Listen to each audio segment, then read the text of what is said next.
मित्रों, ईरान ने Hormuz strait को इस युद्ध में अपना सबसे बड़ा हथियार बना लिया है। ऐसा हथियार जिससे सिर्फ अमेरिका नहीं बल्कि पूरी दुनिया डरी हुई है। अब ईरान इसके जरिए अमेरिका के 52 साल पुराने पेट्रो डॉलर सिस्टम पर हमला करने वाला है। पेट्रो डॉलर की जगह ईरान पेट्रो युआन सिस्टम लाना चाहता है। यानी मित्रों, इंटरनेशनल मीडिया की रिपोर्ट्स के मुताबिक ईरान ने हॉर्मुज स्ट्रेट से तेल के जहाजों के गुजरने के लिए एक नई शर्त रखी है। इस शर्त के मुताबिक कच्चे तेल का व्यापार अमेरिकी डॉलर में नहीं बल्कि चीन की करेंसी युआन में होगा। इसके लिए ईरान ने मिडिल ईस्ट के बाहर के 8 देशों के साथ बातचीत भी की है। अमेरिका पिछले 5 दशक से पेट्रो डॉलर के दम पर दुनिया की अर्थव्यवस्था पर राज कर रहा था, लेकिन अगर ईरान का प्लान सफल रहा तो डॉलर का दबदबा कम होना तय है, क्योंकि दुनिया में 500 अरब डॉलर का तेल व्यापार इस रास्ते के जरिए होता है। यह व्यापार डॉलर की जगह युआन में होने लगेगा। मित्रों, ईरान का युआन प्लान क्या है और यह कैसे युआन के साथ साथ सोने की भी मांग बढ़ाएगा, यह जानने से पहले आपको पेट्रो डॉलर के बारे में जानना चाहिए। किस तरह अमेरिका ने डॉलर को विश्व व्यापार की बुनियाद बनाया, इसके लिए हमें इतिहास में जाना होगा। द्वितीय विश्व युद्ध के बाद अमेरिकी डॉलर को विश्व की रिजर्व करेंसी बनाया गया, जो सोने से जुड़ा था। लेकिन 1971 में अमेरिका के तत्कालीन राष्ट्रपति रिचर्ड निक्सन ने डॉलर को सोने से अलग कर दिया, जिससे डॉलर की विश्वसनीयता पर गंभीर संकट आ गया। 1973 में योम किप्पर युद्ध के दौरान तेल निर्यातक देशों के संगठन ओपेक ने अमेरिका पर तेल प्रतिबंध लगा दिया, जिससे तेल की कीमत 4 गुना बढ़ गई।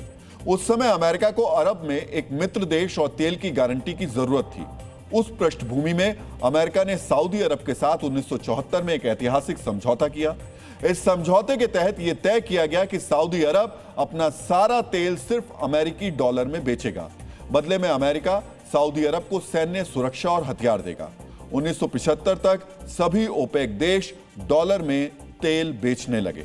इसकी वजह से धीरे धीरे यह व्यवस्था बन गई कि जिस देश को तेल खरीदना है उसे पहले डॉलर खरीदना होगा। इस तरह डॉलर मजबूत होता गया। आज भी वैश्विक तेल व्यापार का लगभग 80% डॉलर में ही होता है। अब ईरान वैश्विक तेल व्यापार में डॉलर को युआन से रिप्लेस करना चाहता है, लेकिन डॉलर से युआन में व्यापार को बदलना इतना आसान नहीं है। इसके लिए सोना खरीदने की जरूरत कैसे होगी, यह भी आपको जानना चाहिए। मित्रों, युआन स्वतंत्र रूप से व्यापार की मुद्रा नहीं है। युआन हासिल करने के लिए किसी देश को चीन को अपना निर्यात बढ़ाना होगा। साधारण शब्दों में कहें तो चीन से आयात कम करना होगा और चीन को निर्यात बढ़ाना होगा। लेकिन ज्यादातर देशों का चीन के साथ व्यापार सरप्लस में नहीं है। तो ऐसे में सवाल यह है कि युआन कैसे मिलेगा।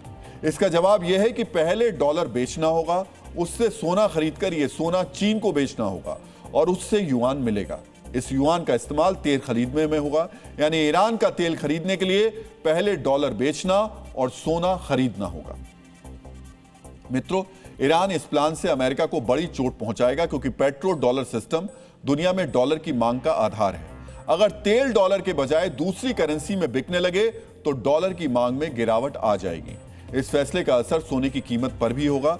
अगर तेल व्यापार का एक बड़ा हिस्सा सोने में सेटल होने लगेगा तो गोल्ड की कीमत में तेजी से बढ़ोतरी होगी। यानी मित्रों, यहां आपको यह भी जानना चाहिए कि ईरान से पहले रूस ने डॉलर को चोट पहुंचाने की शुरुआत कर दी थी।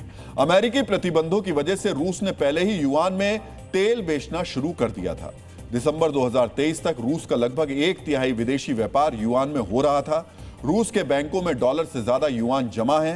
रूस और चीन अब लगभग 90% व्यापार रूबल और युआन में ही करते हैं।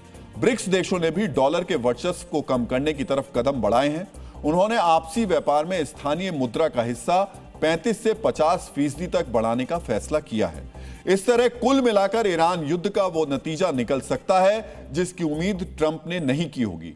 ट्रंप ने अमेरिका के हितों की रक्षा के लिए इस युद्ध की शुरुआत की थी, लेकिन इसका परिणाम पेट्रो युआन या पेट्रो गोल्ड को जन्म दे रहा है। हालांकि ये हालात रातों रात नहीं बदलेंगे, लेकिन इससे दुनिया मल्टी करेंसी वर्ल्ड की तरफ बढ़ेगी, जहां सोना एक महत्वपूर्ण आधार होगा।